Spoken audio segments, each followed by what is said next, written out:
Hi hello నమస్తే this is Suvarna welcome to Suman TV. ఈ రోజు నాతో పాటు స్టూడియోలో ఉన్నారు స్పిరిచువల్ గురు అనంత సాయి కృష్ణ గారు. సో ఈ వీడియోలో ఏ విషయాలతో డిస్కస్ చేయబోతున్నాం అనేది ఆయన మాటల్లోనే అడిగి తెలుసుకుందాం. సో అనంత సాయి కృష్ణ గారు, మనం ఎప్పుడు వీడియో చేసినా మీరు ఒక విషయం మాత్రం స్పష్టంగా క్లియర్ గా చెప్తూ ఉంటారు. డబ్బు అనే దాన్ని మనం ఈజీగా తీసుకోవద్దు, చులకనగా చూడొద్దు అని చెప్తుంటారు. కానీ ప్రతి వ్యక్తికి తెలుసు అందరి జీవితాలలో డబ్బు అనేది కీలక పాత్ర పోషిస్తుంది అని.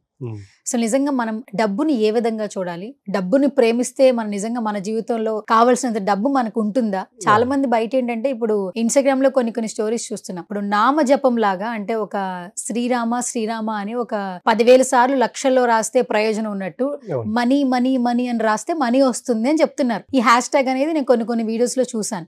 నిజంగానే డబ్బు మనీ మనీ మనీ అని రాస్తే మన జీవితంలో మనీ వస్తుందా? నిజంగానే డబ్బును ప్రేమించాలా? ఏం చెప్తారు? ఇప్పుడు మీరు అడిగారు రామకోటి మాదిరి మనీ మనీ మనీ అని రాస్తే మనీ వస్తుంది అనేది. అది అబద్ధం అండి. మనీ మనీ మనీ అని రాసుకుంటూ పోతే మనీ రాదు. మీరు రామకోటి ఎవరు రాస్తారు? మీకు ఎప్పుడైనా చూసారా? మీరు రాముని పైన భక్తి ఉన్న వాళ్ళు రామకోటి రాస్తారు. అవును. అంటే అక్కడ వాళ్ళ మనస వాచ కర్మన త్రికరణ శుద్ధిగా రామునికి అసెండ్ అయిపోయారు. కానీ మనీ మనీ మనీ అని రాసేవాళ్ళు ఇప్పుడు వాడు మనీ అని రాస్తున్నాడు అంటే వాడి దగ్గర డబ్బు లేదు అని అర్థం. అర్థమైందా? డబ్బును కృతజ్ఞత భావంతో రాయట్లేదు. నా దగ్గర డబ్బు లేదు రావాలని రాస్తున్నాడు. అలాంటప్పుడు ఏమవుతుందంటే యూనివర్స్ ఇవ్వదు. యూనివర్స్ నీకు ఇవ్వాలంటే నీ ఆలోచనలతో యూనివర్స్ కనెక్ట్ అవ్వాలి. నీ ఆలోచనలతో యూనివర్స్ కనెక్ట్ అవ్వకుండా నీకు 1000 సార్లు కాదు కదా, 1,000 సార్లు రాసినా డబ్బు రాదు. ఫస్ట్ డబ్బు రావాలంటే మనలో వ్యక్తిత్వం చేంజ్ అవ్వాలి. వ్యక్తిత్వం చేంజ్ అవ్వాలంటే ఏంటి? అంటే మనల్ని మనం మార్చుకోవాలా? మనల్ని మార్చుకోవాలండి. ఏ విధంగా మార్చుకోవాలి డబ్బు కావాలంటే? థియరీ వేరు, ప్రాక్టికల్ వేరు. డబ్బు పట్ల ఇప్పుడు ఎన్ని వీడియోలు చేసినా కూడా థియరీగా డబ్బులు కావాలని కోరుకుంటాడు, బట్ ప్రాక్టికల్ గా వచ్చే లోపల డబ్బుకు పూర్తిగా అగ్నెస్ట్ కి వెళ్ళిపోతున్నాడు. అగెనెస్ట్ అంటే చెప్తున్నాం, ఇప్పుడు డబ్బును తిట్టడము, డబ్బును దూషించడము. ఓకే, ఇది అసలు రావట్లేదు, నా దగ్గర రావట్లేదు. కొంతమంది వాడుక భాషలో ఒకటి అంటారు సార్, ప్రతి ఒక్కరు ఎంప్లాయీస్ శాలరీ పడింది అంటే ఇప్పుడే వచ్చింది అప్పుడే అయిపోయింది అంటారు. మళ్ళీ అది యద్భావం తద్భావం. అంటే అక్కడ అలా అనటం కూడా తప్పేనా? తప్పేనండి. ఇప్పుడు ఒకటి గుర్తు పెట్టుకోండి, లోపల ఏది ఉంటే బయట అదే వస్తుంది. లోపల వాయిస్ లో ఇప్పుడు ఇన్నర్ లో ఈ మాట అనాలనుకున్నాను అన్నప్పుడు అదే మాట బయటకు వస్తుందా, వేరేది వస్తుందా?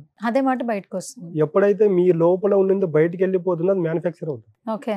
అలాంటప్పుడు తప్పెవరిది? మనదే. తప్పులన్నీ మనము చేసి డబ్బులు నాకు రావట్లేదు, నాకు యూనివర్స్ ఇవ్వట్లేదు, నాకు భగవంతుడు ఇవ్వట్లేదు, నేను రోజు లక్ష్మీ పూజ చేస్తున్నాను అంటే డబ్బు ఎలాగొస్తుంది? డబ్బును చూసే విధానం మార్చుకోండి. మీరు ఎప్పుడైతే డబ్బును చూసే విధానం మార్చుకుంటారో ఖచ్చితంగా మీ జీవితాలకు డబ్బు వస్తుంది. ఈ రోజు సక్సెస్ అయిన ప్రతి ఒక్కరిని చూడండి, మీరు బాగా అబ్జర్వ్ చేస్తుంటే వాళ్ళు డబ్బుకి రెస్పెక్ట్ ఇస్తారు.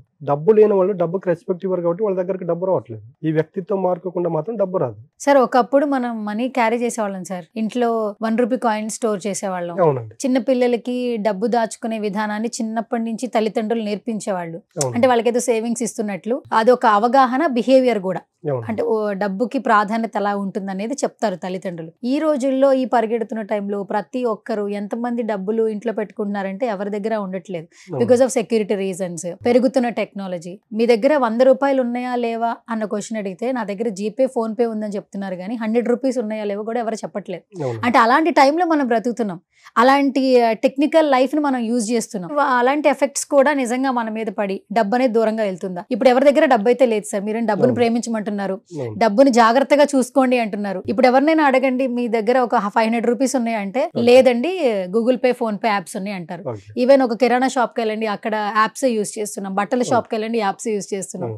డబ్బు మనకి దగ్గరగా లేదు, కానీ డబ్బు మా దగ్గరకు రావాలని కోరుకుంటున్నాం. దీని వల్ల ఏమైనా మైనస్ జరిగే అవకాశాలు ఉన్నాయా? ఖచ్చితంగా అండి. ఇప్పుడు మీరే అడిగారు అంతా డిజిటల్ యుగం అని. ఇప్పుడు యాప్ లోకి వెళ్తారు, జీపే ఓపెన్ చేసి మీ బ్యాలెన్స్ చెక్ చేసుకున్నప్పుడు, మీ బ్యాలెన్స్ చూసినప్పుడు నిజాలు మాట్లాడుకుందాము, మీ యొక్క ఫీలింగ్స్ ఎలాగుంటాయి?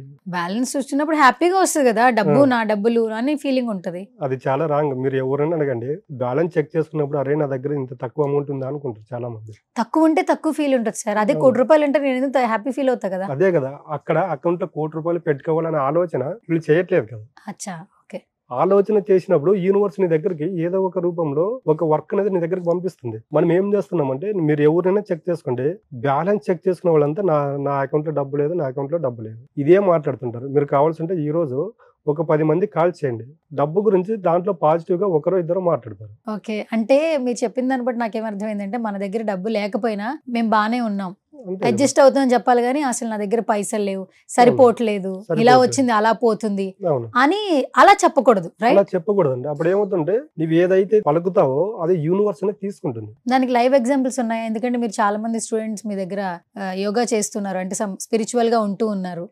మీరు లైవ్ ఎగ్జాంపుల్స్ చూసారా కొంతమంది? ఖచ్చితంగా అండి. ఇప్పుడు మా దగ్గర చాలా మంది వస్తుంటారు. వాళ్ళు స్టార్టింగ్ లో వచ్చినప్పుడు ఎలాగున్నారు, మనం చెప్తున్నాం కదా, మనది ఏదైనా కూడా 41 days ఉంటుంది. 41 days మేము చెప్పిన ఫార్ములా ఫాలో అవుతారంటే వాళ్ళు మా క్లాస్ లోకి అలౌ చేస్తాం. ఈ 41 days లో ఏం చేస్తామంటే డబ్బు అంటే ఏంటి, డబ్బు ప్రాముఖ్యత ఏంటి, డబ్బు ఉండడం వల్ల మన జీవితంలో జరిగే మార్పులు ఏంటి, డబ్బు పట్ల ఎలాగ ఉండాలనేది చూపిస్తాం. అక్కడ నీ పాకెట్ లో 10 రూపాయలే ఉంది అనుకోండి, దానికి కృతజ్ఞత భావంతో ఉంది ఎప్పుడో ఒకసారి. అలా ఉన్నప్పుడు ఏమవుతుందంటే ఆ 10 రూపాయలకి ఇంకో 10 రూపాయలు మన దగ్గర యాడ్ అవుతుంది. మెయిన్ ఇక్కడ డబ్బు పట్ల చేసే తప్పులు ఏంటంటే డబ్బు పట్ల ఉండాల్సినటువంటి విధంగా వ్యక్తి ఉండట్లేదు. దానికి ఫైనాన్షియల్ ప్రాబ్లమ్స్ అనేది వస్తుంది. కాబట్టి దయచేసి ఫైనాన్షియల్ ప్రాబ్లం ఎవరైతే ఉన్నారో, ఎవరైతే ఫేస్ చేస్తున్నారో వాళ్ళంతా చేయాల్సింది ఏంటంటే డబ్బు పట్ల ముందుగా కృతజ్ఞత భావంతో ఉండండి. ఒకసారి ఎప్పుడైతే డబ్బును మనం చూసే విధానం మారిపోతుందో, మనం ఖర్చు పెట్టేటప్పుడు కూడా అరే నా దగ్గర నుంచి డబ్బు ఖర్చుగా వెళ్ళిపోతుంది కదా అనే బాధ ఉండదు. సరే నా దగ్గర నుంచి డబ్బు వెళ్ళింది, ఏదో ఒక దానికి ఉపయోగపడింది, తిరిగి మళ్ళీ నా దగ్గరకు వస్తుందనే ఆలోచన ధోరణి మా వ్యక్తిలో ఉంటుంది. ఇంకొకటి విన్నాను సార్, ఇది అంటే ఇది మిత్తో ఏంటో తెలీదు. ఇప్పుడు స్టోర్ చేసుకునే వాళ్ళం 5 రూపీ కాయిన్స్, 10 రూపీ కాయిన్స్ కొత్తగా వస్తాయి, కొత్త నోట్స్ స్టోర్ చేస్తూ ఉంటే మనం ఒక 1 month 6 months కి అది అలవాటుగా మరి ఎక్కువ నోట్స్ స్టోర్ చేసేవాళ్ళం.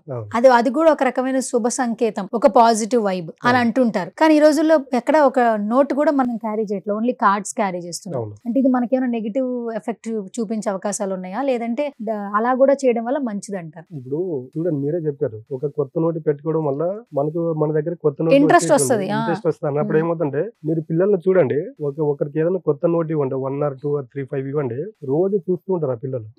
అది చూస్తున్నప్పుడు ఏమవుతుంటే వాళ్ళకి తెలియకుండానే ఇంటికి బంధువులు రావడం వల్ల తర్వాత ఎవరో వచ్చి అనుకోకుండా వాళ్ళకి పిల్లలకి డబ్బులు ఇచ్చి వెళ్తారు. ఇది మనం కొట్టిపడేస్తాం. కానీ పిల్లల్ని చూడండి, పిల్లలు ఏదంటే గుడ్డిగా నమ్మేస్తారు. నా దగ్గర ఈ డబ్బులు ఉన్నాయి, నా దగ్గరికి ఇంకా కొత్త నోట్లు వస్తున్నప్పుడు ఏమవుతుంటే ఆ పిల్లల యొక్క ఆలోచన యూనివర్స్ లోకి వెళ్ళిపోతుంది. ఎప్పుడైతే ఒక ఆలోచన యూనివర్స్ లోకి వెళ్ళినప్పుడు ఏమవుతుందంటే రిజల్ట్ తీసుకొస్తుంది. కాబట్టి పిల్లలు ఎప్పుడైతే సాక్షిభూతంగా ఉంటారు, దేనికి ఎక్కువ స్పందించారు, ఇది ఉందా దాంతో అడ్జస్ట్ అయిపోతారు. మనం అలా కాదు కదా, ఈ డబ్బులు నా దగ్గర లేవు అన్నప్పుడు అంటే యద్భావం తద్భవతి. నీ దగ్గర డబ్బులు లేవనుకుంటున్నావు అంటే డబ్బు రావట్లేదు. నేను ఏం చెప్తున్నా అంటే ఇప్పుడు అంతా మీరే చెప్పారు, జీపీ, ఫోన్ పే ఇవన్నీ ఉన్నాయి కదా, మీరు నైట్ పడకపోయే ముందు ఒకసారి వాటిని బ్యాలెన్స్ చెక్ చేసుకుని ఈ రోజు నా అకౌంట్ లో ఉన్నటువంటి ఈ డబ్బుకు నాకు అన్ని రకాలుగా ఉపయోగపడిన ఈ డబ్బుకు మనస వాచ కర్మణ త్రికరణ శుద్ధిగా కృతజ్ఞత భావం తెలుపుకుంటున్నాను. ఈ విధంగా పాజిటివ్ ఆలోచనతో పడుకున్నారనుకోండి, డబ్బు పట్ల మీ యొక్క ఆలోచనలు మారిపోతాయి. ఓకే, అంటే ఇప్పుడు మనల్ని ఎలా ప్రేమించుకుంటామో డబ్బుని కూడా అలా ప్రేమించాలంటున్నారు మీరు? ఖచ్చితంగా అండి. ఇప్పుడు మనం ఎవరినైతే ఇష్టపూర్వకంగా లవ్ చేస్తామో అదే వ్యక్తిత్వంతో డబ్బును కూడా ప్రేమిస్తే డబ్బు మన దగ్గరకు వస్తుంది. ఓకే, సరే, డబ్బు ఇంపార్టెన్స్ చెప్పారు. నిజంగా చాలా మంది అనుకుంటారు ధనవంతులు అయిపోవాలి మేము అని అనుకుంటూ ఉంటారు. ఇంకొంతమంది ఏంటంటే మా పిల్లల భవిష్యత్తు బాగుంటే చాలు. అంటే డబ్బు అనేది కొంతమందికి అవసరం, కొంతమందికి అత్యాశ. అవసరానికి అత్యాశకి చాలా వ్యత్యాసం ఉంది. సో అవసరం ఉన్న వాడికి డబ్బు సరిగా సరిపోవట్లేదు, అవసరం లేని వారికి ఎక్కువగా డబ్బులు, అంటే ధనవంతుడు ఇంకా ధనవంతుడే అవుతున్నాడు, పేదవాడు ఇంకా పేదవాడిగా మిగిలిపోతున్నాడు.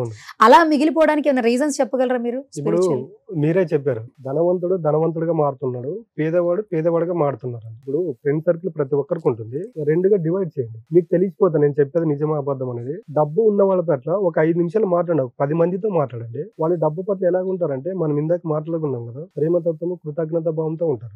నేను ఈ రోజు ఈ విధంగా ఉన్నానంటే దానికి డబ్బు కారణం రా, నాకు ఈ డబ్బు వచ్చింది కాబట్టి నేను ఈ హౌస్ కొనుక్కున్నాను, ఈ విల్లా కొనుక్కున్నాను, ఈ కార్ కొనుక్కున్నాను కాబట్టి అని డబ్బు పట్ల పాజిటివ్ గా మాట్లాడారు.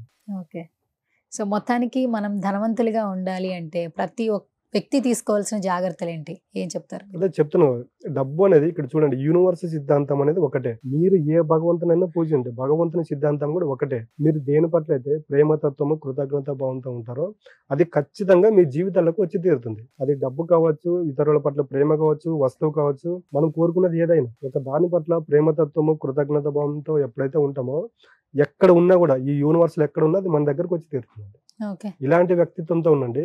ఖచ్చితంగా ఎవరైతే పేదరికంతో బాధపడుతుంటారో వాళ్ళకి ఏమవుతుందంటే మల్టిపుల్ ఛాయిస్ లో డబ్బు వాళ్ళ దగ్గరకు రావడం జరుగుతుంది. Okay, yes. అనంత సాయి కృష్ణ గారు గత కొన్ని రోజుల నుంచి కూడా సుమన్ టీవీలో స్పిరిచువల్ కి సంబంధించి చాలా విషయాలు షేర్ చేస్తూ ఉన్నారు. అండ్ చాలా మంది కూడా స్పిరిచువల్ గా ఎవరైతే ఫాలో అవుతున్నారో వాళ్ళ లైఫ్ స్టైల్ కూడా చేంజ్ చేసుకోవడం జరుగుతుంది. ఆధ్యాత్మికంగా కావచ్చు, ఆర్థిక ఇబ్బందులున్నా కూడా, ఇంకా ఎటువంటి సమస్యలున్నా కూడా పరిష్కార మార్గాల కోసం వేచి చూస్తున్నారా? అయితే స్క్రీన్ మీద కనిపిస్తున్న నెంబర్స్ కి కాల్ చేయొచ్చు, పరిష్కార మార్గాలు తెలుసుకోవచ్చు. అదే కాకుండా స్పిరిచువల్ గా వెళ్ళాలి, స్పిరిచువల్ గా ఇంకా ఎక్కువగా శోధన చేసుకోవాలి అనుకుంటా కూడా వీడి మీద కనిపిస్తున్న నెంబర్స్ కి కాల్ చేస్తే వాళ్ళ క్లాసెస్ గురించి కూడా ఇన్ఫర్మేషన్ అనేది మీకు ఇవ్వడం జరుగుతుంది. ఇది వాళ్ళ special video. This is Suvarna signing off.